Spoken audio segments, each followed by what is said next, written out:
So let's welcome, as far as joining us here on stage, the EY team, and for this very special presentation. I would like to invite on stage Nitesh Mehrotra, and he is the Partner Sustainability and ESG EY India on stage for the very special presentation. Huge round of applause, ladies and gentlemen. I believe it's deeply deserved.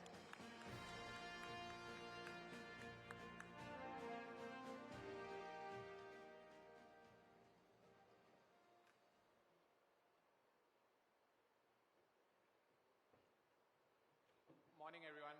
Thank you, Arun, for a very insightful conversation. So what I'm going to do in the next 10-odd minutes that I have is talk a little bit about this white paper that you may have heard a little bit. There is barcode. You may download if there is interest.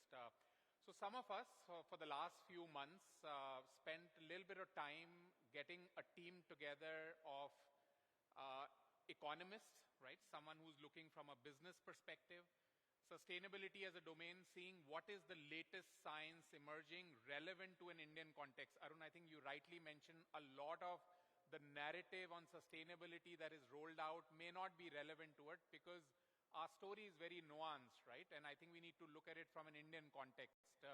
Very, very important. So that's the other team of experts. And third, and I would say the most important, to say that what is data telling us about our journey, about our trade-offs, about our interdependencies so far, so that we can look at it with a little bit of an intelligent mindset as we move ahead. I think that was the whole idea. And while I can't cover all the insights that the report has shared, I will just put this into a very concise thematic. I think the first, which has been said already, that it's very clear, climate change and I would say social inequity is a huge, huge challenge for the country, but at the same time, a great opportunity. And the reason I say that, I think all of us, and we alluded to that, the reality is, if you were to put things in perspective, 3/4 of the country is still to be built, right? And I think, as our analysis say, right, from $2,500 per capita, which is what India is, right? It's a reality. In last year, as we looked at it, $2,500 per capita, with a projected 6x growth by 47, when we will achieve 100 years, we are projecting to go to $15,000 per capita. And I think if we were to look at this 6x growth, right, and 3/4 of the country to be built, I think there lies a very, very important area, that how do we build in a manner that is sustainable, that doesn't take away our growth, and we built it in a different manner. I think that's a very, very important narrative that came out. And I think that's where we try to project that how would sectors look like, what do we need to do differently. And I think the point that was raised earlier as well, I think there lies a huge demand of climate financing, because without finance, right, there is three vectors that we're looking at: the technology, the innovation, and finance, right? Very, very critical. Without that, becomes very, very difficult. So I think that's the summary. I think if you can put up the deck, please, then I can just run that through a little bit. Yeah. All right, perfect. So that's the agenda, I think. So talk a little bit about where are we on the climate action compass, just for refreshing, where are we from a world standpoint. We have done a little bit of an analysis on what private sector, the India Inc. is doing on sustainability, because one would argue many leading companies are looking at it to mitigate the risk and also looking at it as an opportunity, right, as Arun talked a little bit about. And the other thing, as I said in the report, once you get a chance to see that, what are the trade-offs, right? Because there are trade-offs, there are interdependencies that we need to look at, which are very, very critical, because not everything is win-win, and we need to be looking at it with that context. I think so that's the whole idea. Quick refresh, where are we from a planetary standpoint as you look?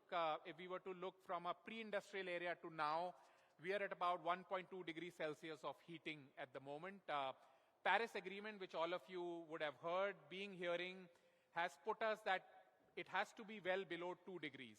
At the moment, with all the pledges, all the commitments, all the 28 COPs that have happened so far, we are moving more or less to a 3-degree trajectory. And I think that's the real risk that we need to be doing. And one would say, from an Indian standpoint, and Arun alluded to, that people who have done the least will be impacted the most. And I think that's the real story that we need to be thinking about. And I think that's the bending of the curve that the entire United Nations, I mean, it's unprecedented. 200 countries come together every year to debate it out, and still the action on that is very, very limited.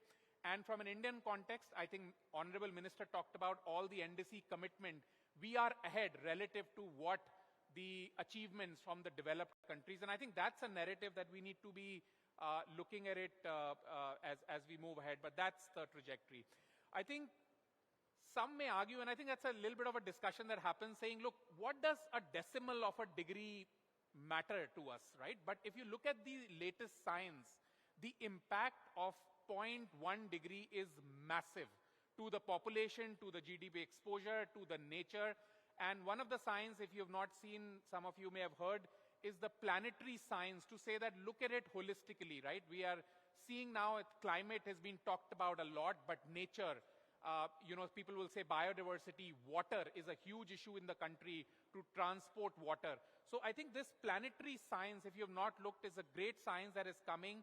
And for the first time last year, these 9 boundaries, as you see, 6 of these 9 boundaries have been transgressed, which is to say it has breached its permissible limit. And I think that's the real danger for all of us as we look at it holistically, rather than just carbon as one of the most important variables, needless to say, but we need to look at it holistically as we look at transitioning our planet to safe zone. And I think that's a very, very important science which is giving a lot of credible data to see that what do we need to do as we build our transition pathway relevant for India, which is growth-oriented and achieving our growth ambitions. So that's a little bit of the analysis that we did. I think a lot's been talked about the data. I won't spend here. Obviously, our narrative to say that we need climate financing has been there. The developing countries have been asking the developed nations. Very little has happened, we all know. So obviously, we need to find innovative ways to look at this green financing, which is obviously one of the challenge. I think in the country, as we all know, we're experiencing heat waves. That becomes a narrative, and it's a silent death killer. We all know that. But the other important thing which we have seen data modeled from an India standpoint is that if monsoon was to start changing, I mean, imagine a percentage change in temperature, the power of nature, trillions of water is picked up and dumped into our agri land. And obviously, we are very, very agri-centric still. And if that is what to change, what is the impact? And I think that's one of the biggest issue, because we are, in a way, one would say, front line of this fight.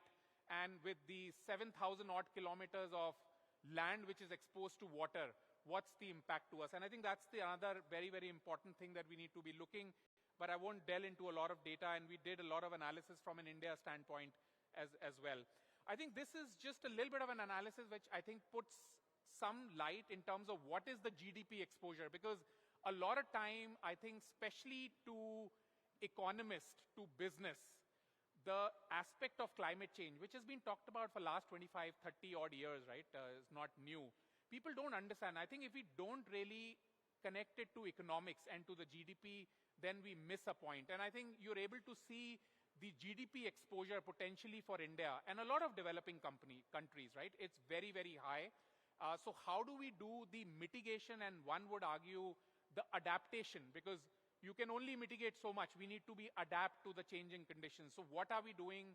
And the cry for adaptation finance is very, very strong. But the exposure that is out there on our population onto our GDP is pretty, pretty high. And we need to find ways to both mitigate and, more importantly, adapt. And I think that's a little bit of an analysis that we have done by sector in the report to talk about what are the actions coming. We also deep dive a little bit on the data the private sector, India Inc. is producing. As you may know, there are about 1,500 odd companies, give and take, right? 1,000 companies have to report data on ESG performance, started to come out. This is the 3rd year. And we're starting to see that the needle is shifting. Long story short, I think what data shows us is a lot of quick wins have been captured by the Indian corporates. But I think now when we move to some tough calls, I think that's the real story, that how is India moving at the moment. So 25% of the energy consumption is from renewable sources, which is great. I just looked at the data which came out for 23-24. I think it's moving in the right trajectory. But essentially, many would argue in the technical terms that it's only around your direct consumption. What happens to the ecosystem, the upstream, the downstream, the transport sector, the scope 3 as we call, and I think that's a big elephant in the room, still needs to be tackled. How do we meaningfully measure for India, and what are the pathways available to be able to mitigate, and how would obviously the government and the private sector come together to really drive bending of the curve, so to say.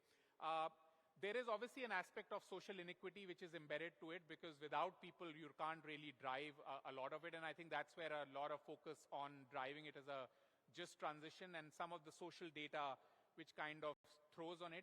The other thing which you see on the governance, we all know without the tone at the top from the government or from the boards is just talk. There is very limited action, which is what we're seeing.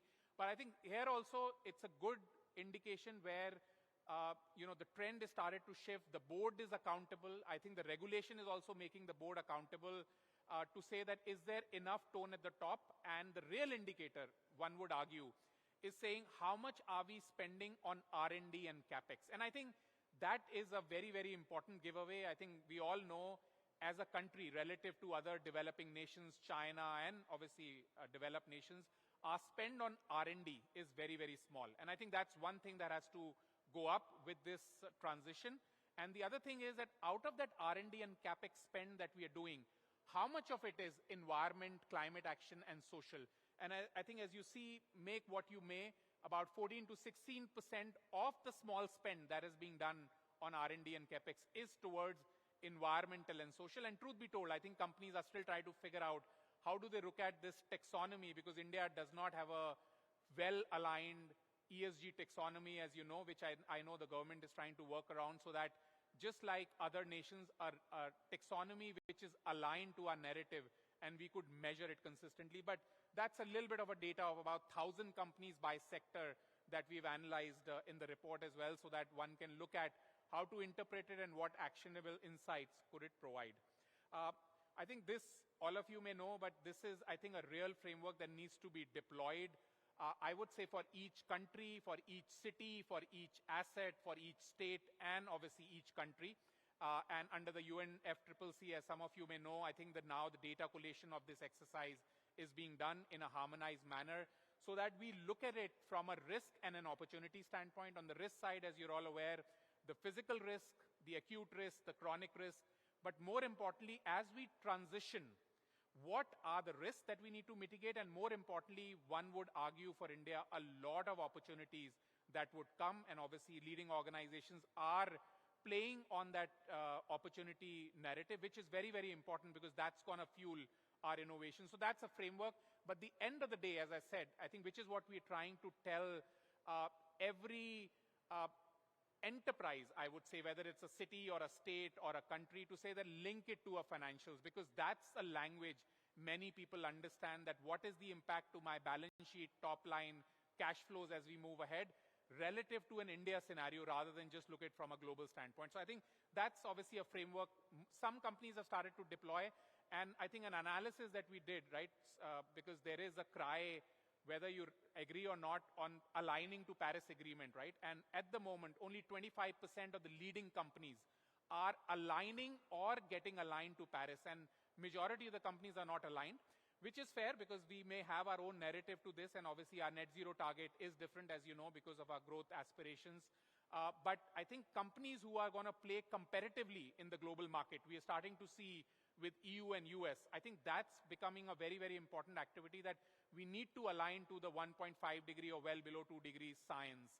Otherwise, some companies which are export-oriented especially may lose the ground, and I know there is a lot of discussion and geopolitics around it which needs to be tackled, but that's the other analysis that we did. So I think obviously we know the energy transitions being talked about, but nature transformation, the regenerative agriculture for India is very, very critical. It's highly polluting. Some would say after oil and gas and fossil fuel, agriculture is the next polluting sector, right? And so how are we tackling that in a manner that is adaptable to the country is very, very critical. And then obviously the whole aspect on circularity we talked about, we need to think differently, and then lead whatever we may with the best science available. some science is still emerging, I'll be honest, while carbon and others are sorted, but how do we look at things around the nature is still to be evolved, but lead with data. I think that's the more and more aspects which is coming from our analysis. I think I can't really have a conversation without AI today, and it's just not for the narrative of AI, but I think it's very, very important that we started to analyze, and we spoke to a lot of our AI experts, leading companies, to say that how can AI and the emerging technologies help really accelerate a lot of alerts? Because the challenge today, as you know, even with the smallest rain, there are no alerts at the moment, right? And I think, how can we get meaningful alerts with data?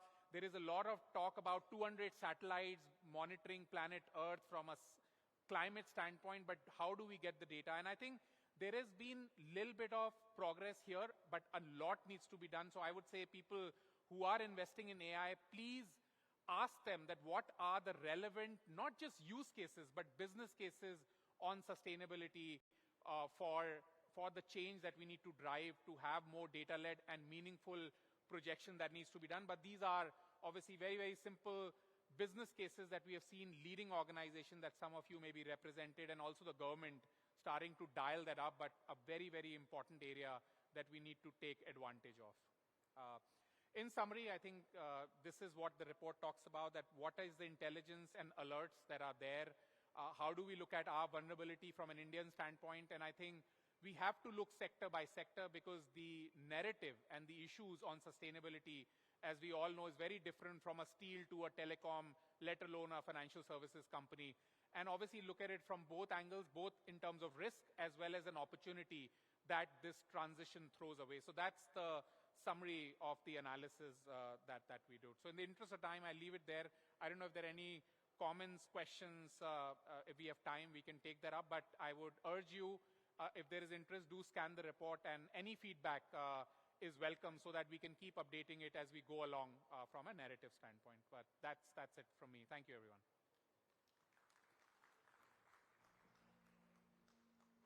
Thank you, Nitesh, and a huge round of applause once more, not just to Nitesh Mehrotra, but the entire Ernst & Young team, ladies and gentlemen. This stems from a collaborative effort, and this is made for an incredibly comprehensive overview. Now, ladies and gentlemen, it's time we turn our attention to an issue that many of us, especially those from Delhi and neighboring cities, are facing every day. This is what we've been grappling with as of late in the national capital and the surrounding areas. We've experienced severe heat waves that have in some cases even become a matter of life or death.